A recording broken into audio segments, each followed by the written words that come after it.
మరణం తర్వాత ఆత్మకు ఏమవుతుంది? ఈ ప్రశ్న మనిషి పుట్టినప్పటి నుంచి అతన్ని వెంటాడుతున్న అతిపెద్ద రహస్యం. ఎవరైనా చనిపోయినప్పుడు మన కళ్ల ముందు శరీరం మాత్రమే కనిపిస్తుంది.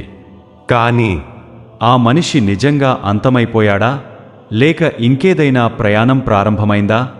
హిందూ ధర్మం, పురాణాలు, ఉపనిషత్తులు మరియు భగవద్గీత ప్రకారం మరణం అనేది ముగింపు కాదు, అది ఒక మార్పు మాత్రమే.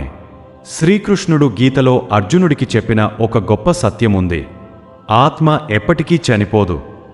శరీరం పుడుతుంది, పెరుగుతుంది, వృద్ధాప్యానికి చేరుతుంది, చివరకు నశిస్తుంది. కానీ ఆత్మ మాత్రం శాశ్వతం. గీత ప్రకారం మనిషి పాత బట్టలు మార్చుకున్నట్టే ఆత్మ కూడా ఒక శరీరాన్ని విడిచి మరో శరీరాన్ని స్వీకరిస్తుంది. అందుకే హిందూ తత్వంలో మరణాన్ని అంతంగా కాదు, ప్రయాణంగా చూస్తారు. కానీ ఆ ప్రయాణం ఎలా ఉంటుంది? పురాణాల ప్రకారం మరణం జరిగిన వెంటనే ఆత్మ కొంతకాలం భౌతిక ప్రపంచానికి దగ్గరగా ఉంటుందని చెబుతారు. అందుకే చాలా సంప్రదాయాల్లో 10 రోజుల కర్మలు, 13 రోజుల ఆచారాలు ఉంటాయి. తర్వాత ఆత్మ తన కర్మల ఆధారంగా తదుపరి స్థితికి వెళ్తుందని నమ్మకం. ఇక్కడే కర్మ అనే భావన ముఖ్యమవుతుంది. మన ప్రతి పని, ప్రతి మాట, ప్రతి ఆలోచన ఒక ముద్రలా మన జీవితంపై నిలిచిపోతుందని పురాణాలు చెబుతాయి. మంచి కర్మలు చేసిన వారికి శాంతి లభిస్తుందని, చెడు కర్మలు చేసిన వారు బాధను అనుభవిస్తారని చెబుతారు. కొన్ని గ్రంథాల ప్రకారం ఆత్మ యమలోకానికి చేరి తన కర్మల ఫలితాన్ని అనుభవిస్తుందని చెబుతారు.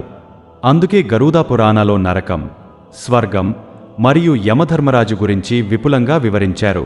కానీ అన్ని ఆత్మలు ఒకే మార్గంలో వెళ్ళవని కూడా చెబుతారు. కొన్ని ఆత్మలు తిరిగా పునర్జన్మ పొందుతాయి, కొన్ని మాత్రం మోక్షాన్ని పొందుతాయి. మోక్షం అంటే పుట్టుక మరియు మరణం అనే చక్రం నుంచి విముక్తి. అది బాధలేని స్థితి, అది భయం లేని స్థితి, అది పరమశాంతి.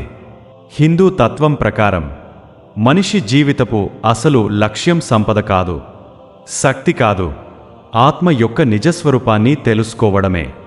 అయితే ఈ విషయాలన్నీ నిజంగానే జరుగుతాయా, లేక ఇవన్నీ మనుషుల భయాలకు, ఆశలకు ప్రతీకలా? దానికి స్పష్టమైన సమాధానం ఎవరికీ లేదు. ఎందుకంటే మరణం తర్వాత ఏముందో చెప్పడానికి వెళ్ళిన వాళ్ళు తిరిగి రాలేదు. అందుకే కొందరు దీనిని విశ్వాసంగా చూస్తారు, మరికొందరు తత్వంగా చూస్తారు, ఇంకొందరు ఒక గొప్ప రహస్యంగా చూస్తారు. కానీ ఒక విషయం మాత్రం నిజం: మరణం గురించి మనం ఎలా ఆలోచిస్తామో అదే మనం జీవితాన్ని ఎలా జీవిస్తామో నిర్ణయిస్తుంది.